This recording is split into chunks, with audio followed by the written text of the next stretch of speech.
भट्टी साहब, तैयब उर्दुगान के मुकाबले की इस वक्त हमारे प्राइम मिनिस्टर जो है वो डिलीवरी कर रहे हैं। नंबर एक, कल इससे मुलाकात होनी है आज रात 1:30 बजे।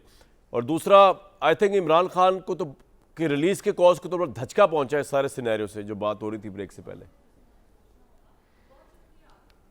हाँ, ऐसे ही लगता है, ऐसा लगता है, बिल्कुल लगता है। ज़ुबैर साहब बिल्कुल ठीक कह रहे हैं कि जब अब आप देखें ना कि आपका प्रोग्राम इसके कितने मिनट गुजरे हैं, हम बात कर रहे हैं ट्रंप साहब की, बात कर रहे हैं फील्ड मार्शल साहब की, शहबाज शरीफ साहब की, पाक अमेरिका तल्लुकात की।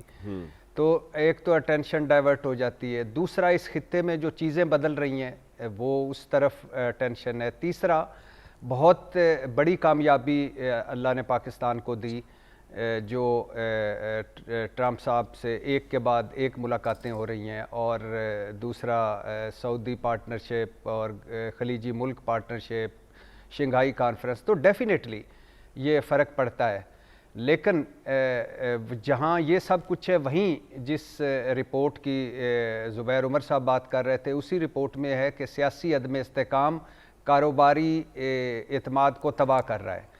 तो मेरी तो यही दुआ है कि जब इतना राइज़ कर रहा है पाकिस्तान, इतना ऊपर जा रहा है, तो अल्लाह करे हमारी जो अंदरूनी नफ़रतें हैं ये भी कम हो, अंदरूनी तकसीम भी कम हो, और ये सारे मामलात भी हल हों, और सारे मिलकर उस सफ़र की तरफ बढ़ें। और ये क्योंकि कोई भी शख्स, कोई भी पार्टी पाकिस्तान से बड़ी नहीं है। पाकिस्तान है तो हम सब हैं, और पाकिस्तान के लिए ही, पाकिस्तान की वजह से ही हम आज, कोई मियाँ साहब है तो कोई न्याजी साहब है तो कोई भट्टी साहब है। तो इसलिए पाकिस्तान राइज़ करेगा तो जाहिर है सारे राइज़ करेंगे।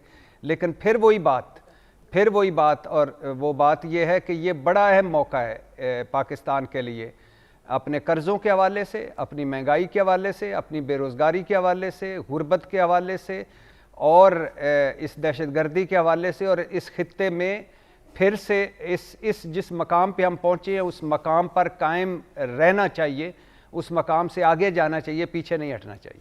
राइट। आमिर साहब, आप भी इस तरह देखते हैं कि डोमेस्टिक पॉलिटिक्स में इसके असरात इस तरह होंगे कि तहरीक इंसाफ के लिए सेटबैक है, शहबाज शरीफ साहब का इस्टेब्लिशमेंट का राइज करना, उनके लीडरशिप की रिलीज और लेट हो गई है? मैंने कहा कि मैं भट्टी साहब से भी मुत्तफिक हूं और आपके सवाल से भी, कि पाकिस्तान के अंदर सियासी इस्तेकाम के बगैर बात नहीं बनती।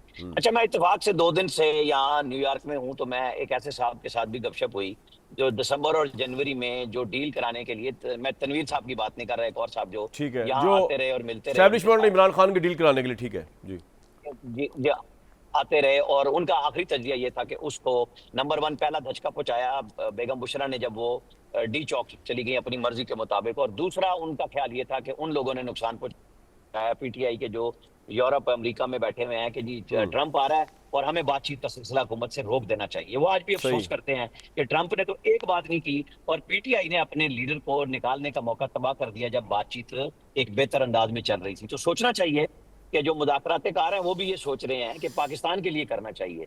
तो जो आज बातचीत हो रही है, मेरे ख्याल में इमरान खान साहब जो जिस नहज पे ले जा रहे हैं, जिस तरह वो फील्ड मार्शल को मतून कर रहे हैं मुसलसल, और कि मैं डरता नहीं, घबराता नहीं, उनकी हमशेरा भी वही बातें कर रही हैं। तो जहां अगर कोई रास्ता निकालने के लिए उनके हमदर्द भी कोशिश कर रहे थे, तो वो भी नाउमीदी की तरफ जा रहे हैं कि सियासत इस चीज का काम नहीं है कि आप सिर्फ जिद लगा के बैठे हैं। ना हुक्मरानों को जिद लगानी चाहिए, ना इस इख्तिलाफ में मौजूद अगर इमरान खान साहब ये समझते हैं कि मैं अपनी पॉपुलैरिटी पे ये ले सकता हूँ कोई रास्ता, तो मुझे नहीं ख्याल कि इस सिचुएशन में वो अपने लिए कोई और अपनी पार्टी के लिए कोई सियासी बका का रास्ता चुन रहे हैं। उनके लिए बहुत मुश्किल होगी। उन्हें सोचना चाहिए कि जो लोग उनके हमदर्द हैं, जो इंटरनेशनली मूव करते हैं, उनकी बात पे भी तवज्जो करें कि रास्ता बनाए अपनी पार्टी के लिए, सियासत के लिए। क्योंकि दीवार के वो जो उनका फिक्रा था कि दीवार में आप सर मारे और दीवार तोड़ सकते हैं, तो आप जरूर कीजिए, लेकिन अगर आपका सर अपना फूट रहा है तो फिर जरा एहतियात कीजिए। राइट।